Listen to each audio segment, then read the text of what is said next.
Hello everyone, good morning. Naghanda pa kayo ng makinig ang salita ng Diyos? Matapos tumawid ang Israel sa Ilog Jordan, tinuli ang lahat ng mga kalalakihan ng Israel. Ang pagputuli ay ang gawa ng pagputol ng epidermis ng maselang bahagi ng katawan ng isang lalaki. Kung ginagawa ito ng Israel, ang mga tao ay hindi kayang kumilos, hindi makagalaw. Tingnan natin ang sitwasyon sa Israel na yon. Dapat labanan ng Israel ang hukbo ng Kanaan. Tama? Ang digmaan ay ginagawa ng mga lalaki. Gayunpaman, kung ang mga lalaki ay nagsasagawa ng pagtutuli, hindi sila pwedeng makipagdigma. Kung ang hukbo ng mga Kananita ay nangmamadali sa oras na ito, tiyang na mawawalan ng laban ang Israel. Gayunpaman, sinabi ng Diyos sa Israel na magpatuloy. Bakit?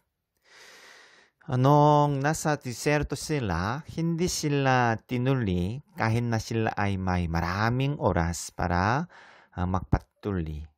Pero Israel was not circumcised sa diserto. Bakit hiniling ng Diyos na magpatuli ang Israel sa oras na ito? Pumasok na ang Israel na yon sa Kanaan. Ang Kanaan ay ang ipinangakong lupain ng Diyos. Ang mga pumasok sa ipinangakong lupain ng Diyos ay dapat ang ipinangakong bayan ng Diyos. Kaya dapat patunayan ng Israel sa pamamagitan ng pagtutuli na ito na sila ay bilang ang mga tao ng pangako ng Diyos. Kapag ang mga Israelita ay gumawa ng pagtutuli, sila ay magiging tunay na Israel. Hey everyone, nakapasok din tayo sa ipinangakong lupain ng Diyos. Pumasok tayo sa simbahan bilang ipinangakong lupain ng Diyos. Kaya, kailangan din nating magsagawa ng pagtutuli upang panunayan na tayo ay ipinangakong bayan ng Diyos. Kayo ba ay ang mga tao ng ipinangakong lupain ng Diyos? Yes or no?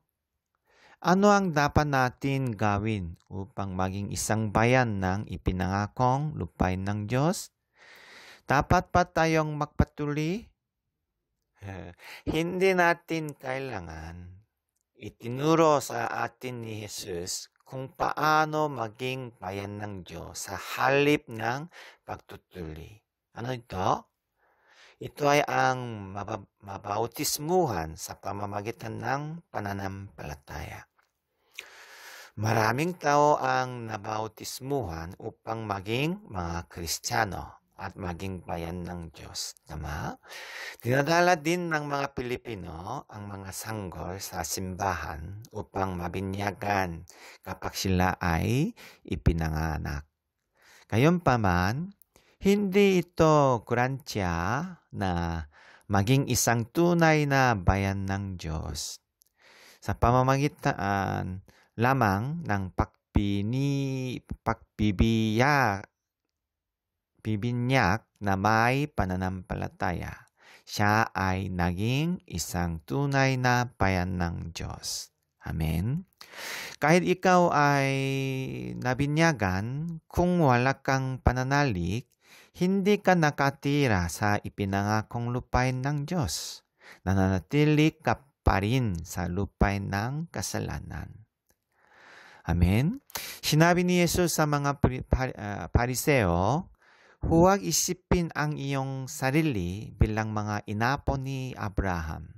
Huwag isipin na maliligtas ka dahil ikaw ay isang inapo ni Abraham at ikaw ay tuli. Sabi ni Jesus. Huwag isipin na ako ay naligtas dahil nabautismuhan ako. hindi tayo naligtas sa pamamagitan ng binyak at pagtutuli. Kapag tayo ay tuli sa puso at espiritu at nabautismuhan sa pananampalataya, tayo ay naligtas. Everyone, ano ang binyak na may pananampalataya? Ipinagtapat ko na ako ay isang makasalanan at hindi ako naligtas dahil sa aking kasalanan. At ang alamin na ang pagliligtas ng biyaya ni Kristo ay kinakailangan. Ang pamumuhay ng buhay ng pagbibigay ng iyong buhay sa Panginoon ay isang binyak ng taong may pananampalataya. Ito ang iyong pag-alis sa kasalanan. Ito ang iyong pag-abandona, pag-iwan sa mga makamundong kaisipan. Ito ang hinahanap mo sa kaharian ng Diyos at mamuhay kasama ang Panginoon na darating muli. Ang mga ito ay binyak na may pananampalataya. Everyone, nais kong kayo ay tunay na mabautismuhan.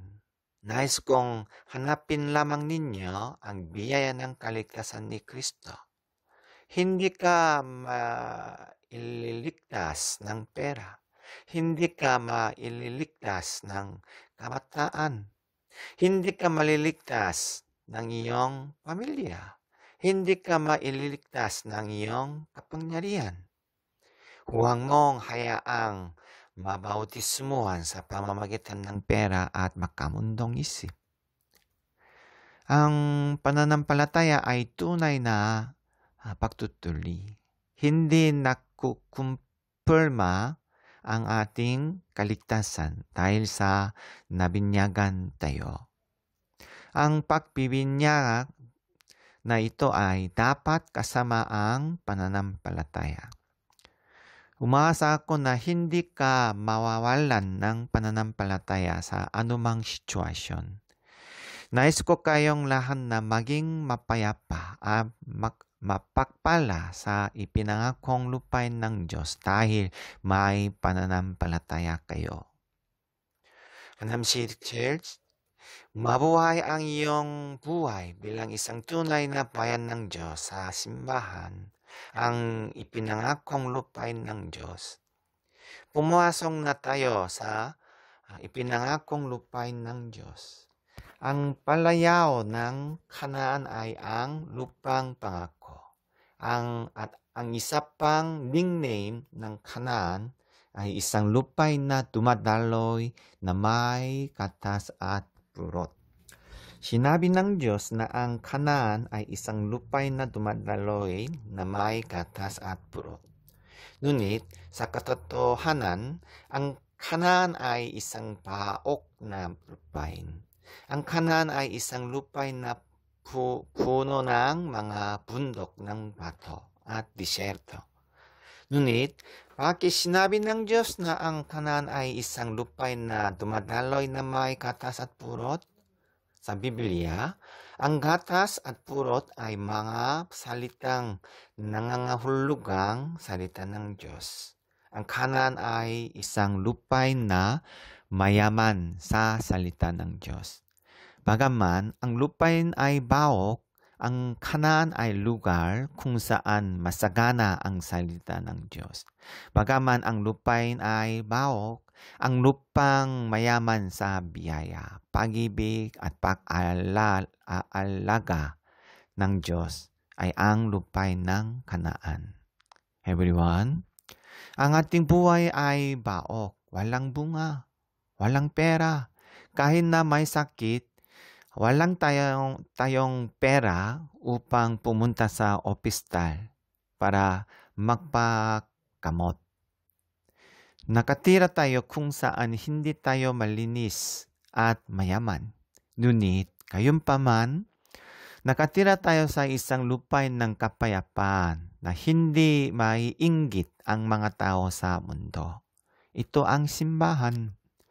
Kung ang salita ng Diyos ay nasa iyo at ang kapayapaan ng Diyos ay nasa iyo, nakatira ka sa isang tunay na kanaan, isang lupain na dumadaloy ang gatas at purot. Mabubuhay tayo sa isang pandaigdigang panganib, ngunit may kapayapaan sa atin. Bakit? Sapagkat tayo ay kay Kristo. Dahil nabubuhay tayo sa totoong kanan ni Kristo. Bagaman mahirap ang ating buhay, binibigyan tayo ng Panginoon ng lakas at kapayapaan kapag tayo ay makasama sa pangalan ni Jesus.